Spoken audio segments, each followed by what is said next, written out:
बिस्मिल्लाहिर्रहमानिर्रहीम। अस्सलाम वालेकुम। कैसे हैं जनाब आप सब? आई होप आप सब ठीक होंगे। तो आज का जो मेरा वीडियो है वो थोड़ी सी इमोशनल है, क्योंकि आज हम अपने वालिद साहब को लेके जा रहे हैं। उनकी है एंजियोग्राफी, लियाकत नेशनल हॉस्पिटल हम जा रहे हैं।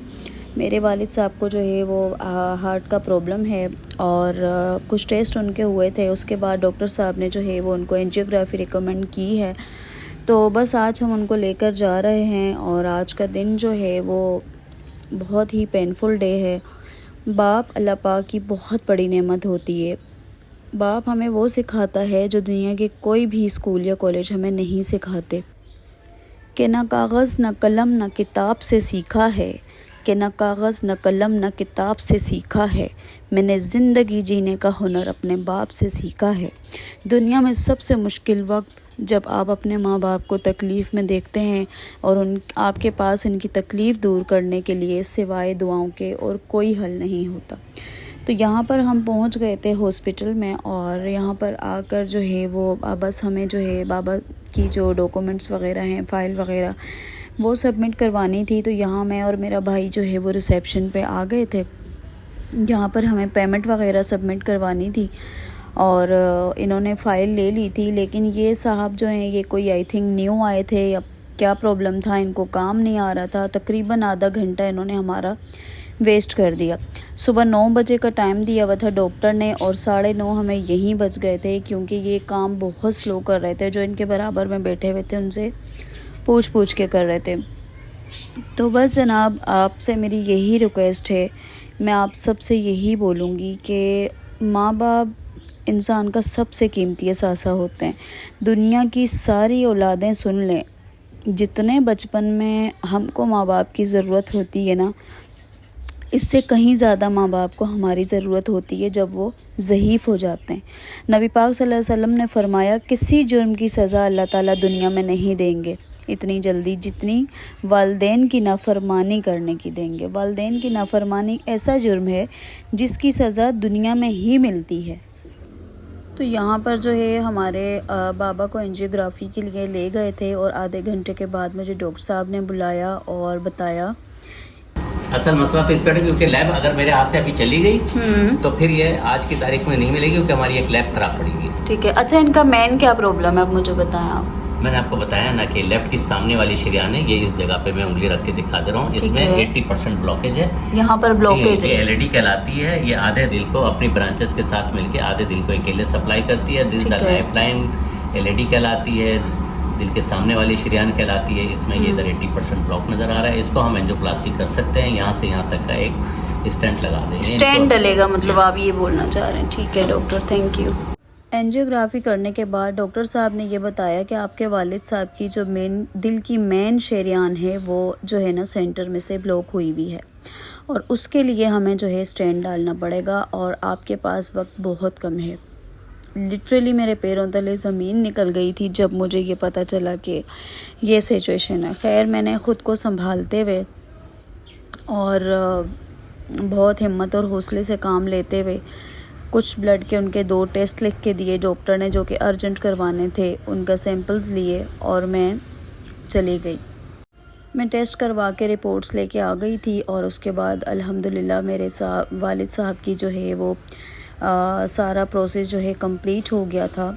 उनके स्टेंट भी डाल दिए था और उनको जो है हम लोग यहाँ पर लेकर आ गए थे। उनको यहाँ पर शिफ्ट कर दिया था 1 घंटे के लिए और इसके बाद जो है 1 घंटे के बाद उनको जो है ऊपर जो है लेकर जाया जाएगा। और स्टेंट डालने के बाद डॉक्टर साहब ने मुझे ये पिक्चर्स दिखाई कि बेटा ये देखें, हमने यहाँ पर स्टेंट डाल दिया है।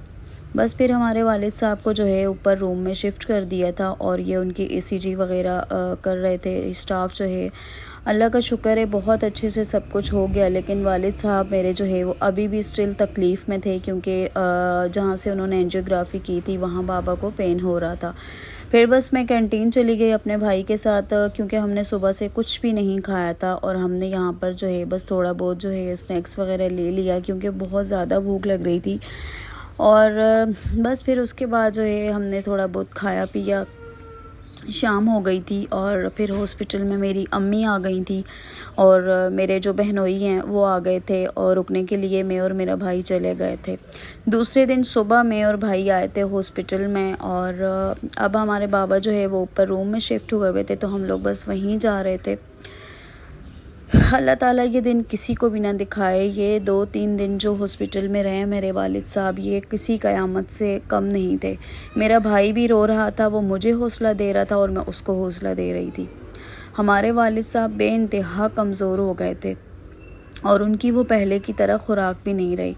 तो बस यहाँ पर जो है 2 दिन के बाद फिर वक्तन फ़वक्तन जो है उनका बीपी, शुगर, हर चीज़ चेक की जा रही थी। उनका ट्रीटमेंट माशाल्लाह से बहुत अच्छा हुआ और बस डॉक्टर ने फिर आके चेक किया और फाइनल ये कर दिया कि आप इनको अब घर लेकर जा सकते हैं, लेकिन आपने एहतियात करनी है। तो बस बाबा को फिर हम लोग जो है कुछ लाइट सा हमने सोचा कि दे दें। उनका ये दिल था कि कोई सैंडविच वगैरह मुझे ला के दे दो या फिर चाय बिस्किट ला के दे दो। तो यहाँ पर कैंटीन से जो है फिर हमने उनके लिए सैंडविच वगैरह लिया और चाय और उसके साथ जो है वो केक वगैरह लिया। मैंने बोला केक जो है वो सॉफ्ट होता है तो इजीली जो है वो खा लेंगे, और डॉक्टर ने अभी बताया भी यही है कि इनको सॉफ्ट चीज़ देनी है। तो बस उनको थोड़ा सा हमने जो है चाय बिस्किट खिलाया। बस उसके बाद जो है घर आने की तैयारी कर रहे थे। फाइनली उनकी छुट्टी हो गई थी। ये उनके रूम के बाहर का जो है व्यू है।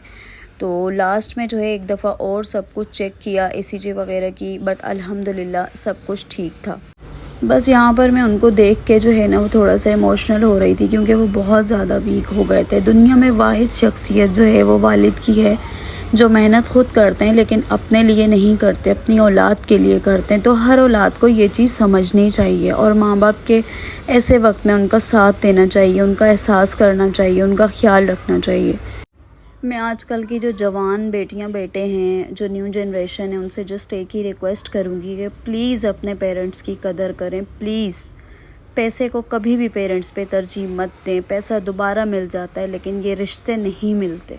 अब मैं कहती हूँ मेरे वालिद साहब ने जितनी स्ट्रगल और मेहनत की है ना, शायद ही कोई करे।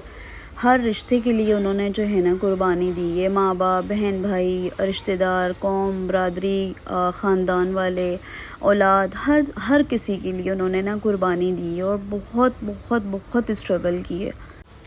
लेकिन ये जो वक्त होता है ना, इस वक्त में माँ बाप को हर रिश्ते से ज़्यादा अपनी जो औलाद होती है ना उसकी ज़रूरत होती है। तो अपने वालिदैन का सहारा बने, उनके पास बैठें, उनसे थोड़ी देर गपशप करें, उनसे उनका हाल अहवाल पूछें। सारी ज़िंदगी पड़ी है कामों के लिए, पैसा कमाने के लिए, बाकी सब चीज़ें देखने के लिए, बस जो माँ बाप है ना वो नहीं मिलते। तो मैं आप सबसे यही रिक्वेस्ट करूँगी कि प्लीज़ माँ बाप का ख्याल रखें। और मैं किसी दिन अपने वालिद साहब की स्ट्रगल की पूरी लाइफ की स्टोरी आप लोगों के साथ शेयर करूँगी। और बस आज का व्लॉग यहीं तक था। आई होप आपको अच्छा लगा होगा। मुझे और मेरी पूरी फैमिली को अपनी दुआओं में याद रखिएगा। स्पेशल मेरे पेरेंट्स के लिए दुआ कीजिएगा। अल्लाह पाक सब के पेरेंट्स को अपने हिफ्ज़ अमान में रखे और मेरे पेरेंट्स का साया भी मेरे सर पे हमेशा कायम और दायम रखे। तो अब मैं चाहती हूँ आपसे इजाज़त, मिलूँगी नेक्स्ट वीडियो में। तब तक के लिए जी अल्लाह हाफ़िज़, टेक केयर, बाय बाय।